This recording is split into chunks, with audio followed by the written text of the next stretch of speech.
నమస్తే. Welcome to hit TV. నేను మీ మాధురి. ఈరోజు మనతో పాటు ఉన్నారు కృష్ణకుమారి గారు. నమస్తే అమ్మా. నమస్తే. అమ్మ, లావణ్య మళ్ళీ లైమ్ లైట్‌లోకొచ్చింది. మనం లాస్ట్ టైమ్ ఒకసారి మాట్లాడుకున్నాము. ఒక ఇష్యూలో ఆమె గురించి. మళ్ళీ ఇప్పుడు లైమ్ లైట్‌లోకి వచ్చి ఎలా అంటే హల్చల్ చేయటం అనం దీన్ని. రాజ్ తరుణ్ కొన్న ఇంట్లోకి. రాజ్ తరుణ్‌తో కొంతకాలం సహజీవనం చేసిన ఇంట్లోకి. రాజ్ తరుణ్ పేరెంట్స్ వెళ్తూ ఉంటే మెడ పెట్టుకొని వాళ్ళ ఫాదర్‌ని బయటకి తోసేసిన వైనం. రాజ్ తరుణ్ ఫాదర్‌ని. దీన్ని ఎలా చూడాలంటారు? అసలు రైట్ ఉందా అమ్మాయికి? ఆ అమ్మాయికే ఉండటానికి రైట్ లేదు. ఎలిగేషన్స్ ఏసి ఉంటుంది. ఎలిగేషన్స్ ఏస్తున్నారు. అది ఎంతవరకు అనేది కోర్టు తీర్పు ఇచ్చినంత వరకు. అలాంటప్పుడు పేరెంట్స్‌కి కూడా వెళ్ళి ఉండే హక్కు ఉంటుంది కదా అక్కడ. ఇది మొత్తం ఉల్టా పల్టా కేసు. అసలు ఈ అమ్మాయికి హక్కు లేదు అని ధైర్యంగా నిలబడి మాట్లాడాల్సిన వ్యక్తి ఎవరు? రాస్తారు ఎందుకు బయటికి రాడు? ఈయనకైనా పెద్ద షూటింగ్లు ఉంది, ఈయనంత బిజీ పర్సను. అంటే నరేంద్ర మోడీ కంటే బిజీ పర్సనా? రేవంత్ రెడ్డి కంటే బిజీ పర్సనా? వాళ్ళ ఇళ్లలో వాళ్ళ ఇంటి సమస్య ఏదైనా ఉంటే వాళ్ళు అటెండ్ కారా? ఇప్పుడు పవన్ కళ్యాణ్ గారు ఆంధ్రప్రదేశ్ డిప్యూటీ సీఎం, వాళ్ళ అబ్బాయికి బాగలేదని తెలిసింది. సింగపూర్ వెళ్ళలేదా? వెళ్ళారు, తీసుకొచ్చుకున్నారు. హాస్పిటల్ నుంచి డిశ్చార్జ్ చేయించుకొని తీసుకొచ్చుకున్నారు. మరి వాళ్ళకంటే బిజీ పర్సనా? ఇక్కడ మొత్తం మీద ఒక వెన్నుముక లేని ఒక అవకాశవాది అయిన రాజ్ తరుణ్కి తల్లిదండ్రులు అవ్వటమే వాళ్ళు చేసుకున్న దురదృష్టం. ఆ తల్లిదండ్రులకి వాళ్ళ పరిస్థితి వచ్చింది అంటే, నా తల్లిదండ్రుల్ని ఈ పరిస్థితుల్లో నేను చూడాల్సి వచ్చింది అనే ఫీలింగ్ కూడా అతనికి ఉంటుంది అని నేను అనుకోను. అతను ఇప్పుడు తన తల్లిదండ్రుల్ని పావులుగా చేసి ఆ ఇంట్లో నుంచి లావణ్యని వెళ్ళగొట్టడానికి శేఖర్ భాష డైరెక్షన్లో వేసిన అతిపెద్ద ప్లాన్ అది. That is a picture. ఈ పిక్చర్కి కథ, రచయిత, స్క్రీన్ ప్లే, డైరెక్షను మొత్తం శేఖర్ భాష. దానిలో ఆర్టిస్టులు ఎవరంటే వాళ్ళ అమ్మ, నాన్న, ఉదయ్, ప్రీతి, వీళ్ళంతా. నేనేదో దీన్ని చాలా లైటర్ వేల్లో చెప్పాలనేది నా ఉద్దేశం కాదు. లేకపోతే రాజ్ తరుణ్ వచ్చి, ఇది నా ఇల్లు, నేను పెళ్ళి చేసుకోలేదు, నీతో సహజీవనం చేశాను, సహజీవనం చేస్తే కూడా ఆ సహజీవనానికి కూడా తూట్లు పొడిచేలాగా వ్యాలిడిటీ లేకుండా చేసుకున్నది నువ్వు. మస్తాన్ సాయితో రిలేషన్షిప్ పెట్టుకొని, మస్తాన్ సాయితోనే పెట్టుకున్నావా, ఇంకెంతమందితో పెట్టుకున్నావా నాకు అనవసరం, నేను నిన్ను ఇప్పుడు వద్దనుకుంటున్నాను అని మాట్లాడగలిగిన వెన్నుముక లేని రాజ్ తరుణ్కి సహజీవనం చేయడానికి ఒక అమ్మాయి కావాలి, కబుర్లు చెప్పడానికి ఒక అమ్మాయి కావాలి, మళ్ళీ బాంబేలో సహజీవనం చేయడానికి ఇంకొక అమ్మాయి కావాలి. అతని జీవితంలో 3 ఆడవాళ్ళు ఉండొచ్చు, ఈ అమ్మాయి జీవితంలో మగవాళ్ళు ఉండకూడదు. అంటే దీని అర్థం నేను లావణ్యని సమర్థిస్తున్నాను అన్నట్ల. ఈరోజు ఏదైతే ప్రపంచం అంతా లావణ్య వైపు చేతులు పెట్టి వేళ్ళు పెట్టి చూపిస్తుందో, లావణ్యది తప్పు, వాళ్ళ నాన్నని గెంటేసింది అని చూపిస్తుంది. మీరు అడిగారు కదా, అందుకని నేను చెప్తున్నా. అది విజువల్ గా ఉంది. అమ్మా, నేను లేదు అనట్లేదు. ఇప్పుడు అక్కడ పరిస్థితి ఏంటి అంటే, ఆ ఇంట్లో నుంచి ఆ అమ్మాయి అడుగు బయటికి పెట్టింది అంటే ఇంకా అమ్మాయి ఇంకోసారి ఆ ఇంట్లోకి వెళ్ళలేదు. ఇప్పుడు గొడవంతా మనుషుల గురించి కాదు, ప్రేమల గురించి కాదు, సహజీవనాల గురించి కాదు, డ్రగ్స్ గురించి కాదు. వీళ్ళిద్దరూ కలిసి ఉన్నప్పుడు వీళ్ళ ప్రేమ, అభిమానము, అనురాగము, అనురక్తి, వీటి గురించి కాదు. ఇప్పుడు కేవలం విల్లా ఎవరికి వెళ్ళాలి, ఎవరు లాక్కోవాలి అనే పరిస్థితుల్లో అటు రాజ్ తరుణ్ వీళ్ళందరి నేతృత్వంలో ఆయన లాగుతూ ఉంటే, ఏదో మనకి తాళ్ళు, అదేదో ఒక ఆట ఉంటుంది, టగ్ ఆఫ్ వార్ లాగా ఉంది ఇప్పుడు ఇది. ఇటు సైడు లావణ్యకి వాళ్ళ నాన్న వచ్చాడు, తప్పితే ఎవరు లేరు. ఇవాళ లిటరల్గా మాట్లాడుకుంటే లావణ్య ఏకాకి. ప్రపంచంలో చాలామంది శత్రువుని సృష్టించుకున్న అతి తెలివి తక్కువది లావణ్య. తనకి తెలియకుండా, తెలియకుండా కాదు, తెలిసే చేసింది. నా అంత తెలివైంది లేదు అనుకుంది. ఆమె టూ ఇంటెలిజెంట్ అనుకుంది. ఒక ఆడపిల్ల, అంటే ఇలాంటి మగపిల్లలు ఉండొచ్చని కాదు నా ఉద్దేశం, ఒక ఆడపిల్ల తల్లిదండ్రులు చెప్పిన మాట వినకుండా, రేపొద్దున నాకేం జరుగుతుంది అని ముందు చూపు లేకుండా, విచ్చలవిడిగా బతికితే నాకేంటి అని బతికిన ఒక అమ్మాయికి ఆఖరికి ఏం జరుగుతుందో అదే జరిగింది. లెసన్ నెక్స్ట్ పిల్లలకి. నెక్స్ట్ ఎవరైనా సమాజంలో గుర్తుపెట్టుకోవాలి ఆడపిల్లలకి, ఆఖరికి ప్రీతి లాంటి పిల్లకు కూడా. ఇవాళ వచ్చి ఇంత పెద్ద పెద్ద భారీ భారీ డైలాగులు వేస్తుంది. ఏం నువ్వెందుకు వచ్చావు, నీ జీవితం ఏంటి చెప్పు ఒకసారి. అందుకని దొరకనంత వరకు అందరూ దొరలే, దొరికితేనే దొంగలు. అవును. అందుకని ఈమె సహజీవనానికి శాంటిటీ లేదు, ఈమె పెళ్ళికి చట్టబద్ధత లేదు. ఎందుకంటే పెళ్ళికి ఆధారాలు లేవు. పెళ్ళికి ఆధారాలు లేకపోవటం కాదు, పెళ్లి చేసుకుంటాము అనుకున్న తర్వాత అమ్మాయి పేరెంట్స్ ఒప్పుకొని, రాజ్ తరుణ్ పేరెంట్స్ ఒప్పుకొని, రాజ్ తరుణ్ మదరే స్వయంగా లావణ్యని అడిగినప్పుడు పెళ్లి చేసుకోండి ఇంకా ఎన్ని రోజులు ఇలా అని అడిగినప్పుడు నేను చేసుకోను అని చెప్పింది.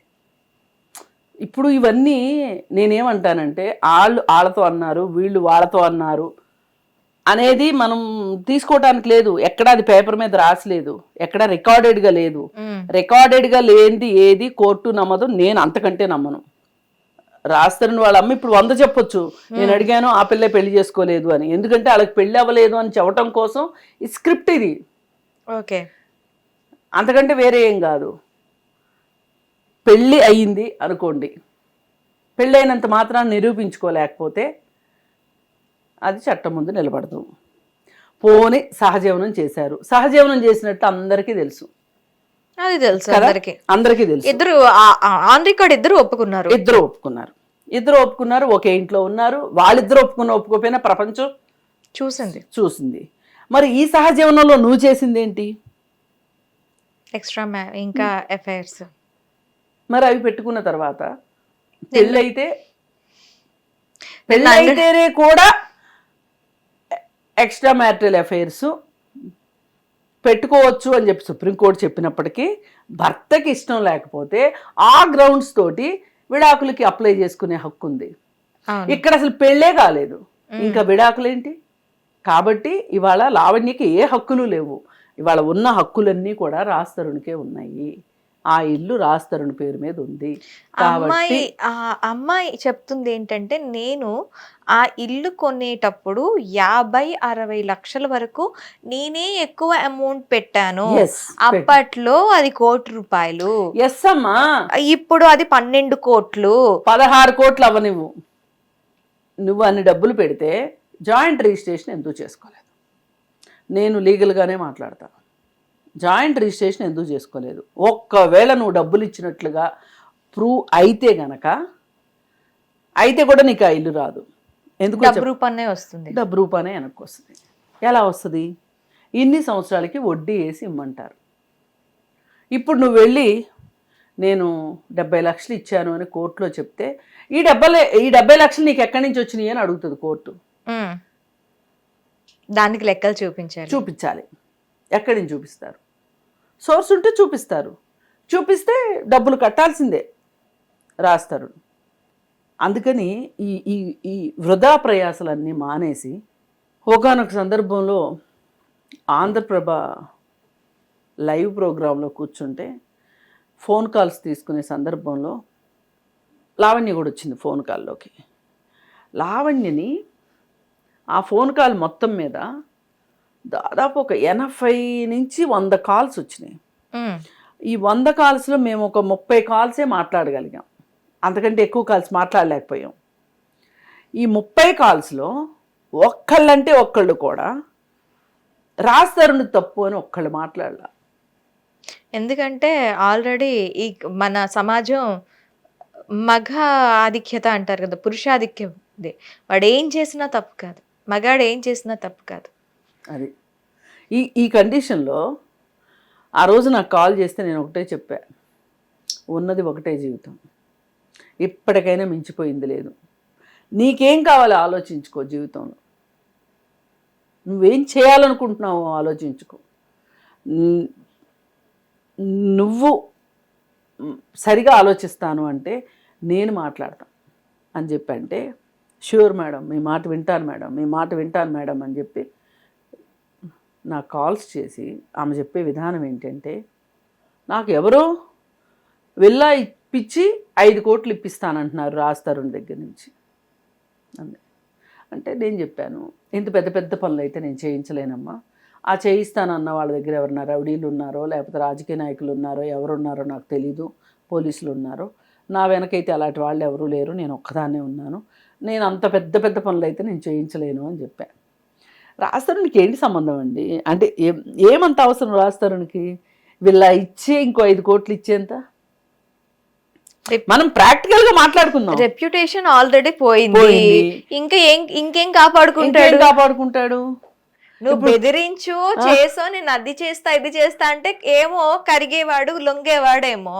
అలా ఏం లేకుండా నువ్వు డైరెక్ట్ గా పోలీస్ స్టేషన్ కి వెళ్ళిపోయి మొత్తం పరువంతా తీసుకెళ్లి బజార్లో పెట్టేసి ఇప్పుడు నువ్వు నాకు ఇవ్వాలి, చెయ్యాలి, ఇలా చెయ్యాలి అలా చేయాలంటే ఎందుకు ఇస్తాడు, ఎందుకు చేస్తాడు? అది అందుకని ఈ విషయంలో లావణ్యకి ఇంకా న్యాయం జరగడానికి ఏమీ లేదు.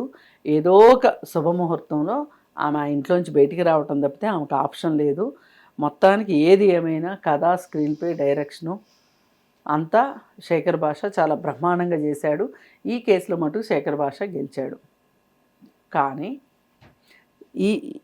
ఈ ప్రపంచంలో ఒక చేతగాని వాడిగా తల్లిదండ్రులు ఇబ్బంది పడుతుంటే కూడా పట్టించుకోనంతలాగా నిష్క్రియాపరుడిలాగా మిగిలిపోయింది మట్టుకు రాస్తారు. లావణ్య తప్పు చేసిందో, ఒప్పు చేసిందో, మోసం చేసిందో, ఏం చేసిందో తెలియదు, కానీ కొన్ని రోజుల పాటు రాజ్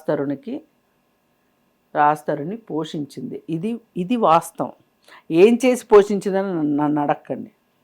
ఆమె ఏం చేసి పోషిస్తుందో రాజ్ తరుణ్ని తెలియక కాదు, చక్కగా సోమరిపోతులాగా కూర్చొని ఆమెను పొగుడుతూ, ఆమెతో పొగిడించుకుంటూ, చక్కగా సహజీవనం చేస్తూ లైఫ్ ఎంజాయ్ చేశాడు. ఇది నేను ఇంతకంటే గొప్పగా నేనైతే చెప్పలేను. ఈ విషయంలో ఎవరిది తప్పు ఎవరిది ఒప్పు అంటే తప్పొప్పుల గురించి మాట్లాడే సమయం దాటిపోయింది. అది ఒకప్పుడు అయిపోయింది.